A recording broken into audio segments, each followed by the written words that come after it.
তবে মসজিদ প্রাঙ্গণে প্রবেশের পর শুরুতেই আপনার চোখে পড়বে এই সব প্রাচীন কবরস্থান।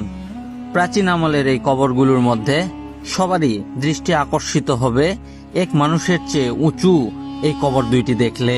পাথর দিয়ে তৈরি এমন উঁচু কবর এর আগে আমি কোথাও দেখিনি। এখানে এই দুইটি কবর ছাড়াও আরো অনেক কবর দেখতে পাবেন। কবরগুলো দেখে সহজেই অনুমান করা যায় এই কবরগুলো প্রায় 100 বছরের পুরনো।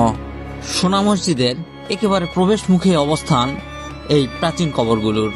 কিন্তু প্রশ্ন হলো এই কবরগুলোতে কারা শায়িত আছেন, বিশেষ করে ওই উঁচু কবর দুটিতে।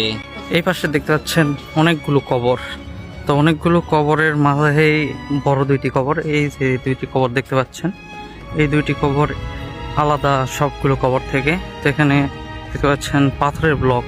তো ব্লক দেখলেই বুঝতে পারবেন অনেক সুন্দর ব্লক এবং উঁচু পিরামিডের মতো। তো সুলতানি আমলের এই দুইটি কবর আসলে বিশেষ কোনো কবর অবশ্যই, তাছাড়া এত সুন্দরভাবে আলাদাভাবে নির্মাণ করতো না। আজকের এই ভিডিওটিতে জানাবো সবকিছুই।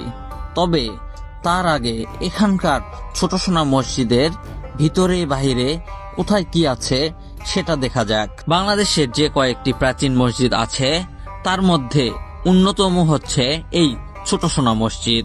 সুলতান আলাউদ্দিন হোসেন শাহের আমলে 1493 থেকে 1519 সালের মধ্যে এই মসজিদটি নির্মিত হয়েছে। মসজিদটি নির্মাণের পর এর পুরো দেয়ালে খাঁটি স্বর্ণের প্রলেপ দিয়ে মুড়ে দেওয়া হয়েছিল। খাঁটি স্বর্ণের আধিক্য থাকার কারণে এই মসজিদটিকে সুলতানি আমলের স্থাপত্যকলার রত্ন বলা হয়।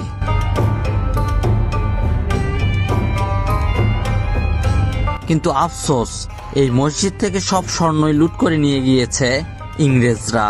অর্থাৎ এই মসজিদটি কালচে বর্ণের হলেও ওই সময় স্বর্ণের প্রলেপ ছিল বলেই এর রং ছিল সোনালী কালার।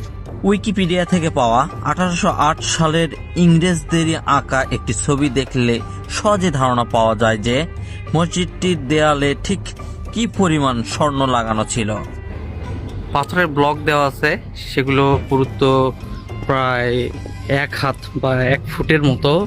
তো এটার পরে আপনার কংক্রিটের দেওয়াল, যেটা ইটের দেওয়াল, তার ভিতরে আরেকটা ব্লক দেওয়া আছে। তো এটা হচ্ছে প্রধান মাঝখানের কাঠামোটা এটা, আর তার নিচে দিয়ে ব্লক দেওয়া আছে এবং ভিতরের পোর্শনে যদি আপনাদের দেখায় তাহলে সেখানেও একটি করে এরকম 1 হাত চওড়া ব্লক দেওয়া আছে। তো দুই পাশে ব্লক, মাঝখানে কংক্রিটের দেওয়াল।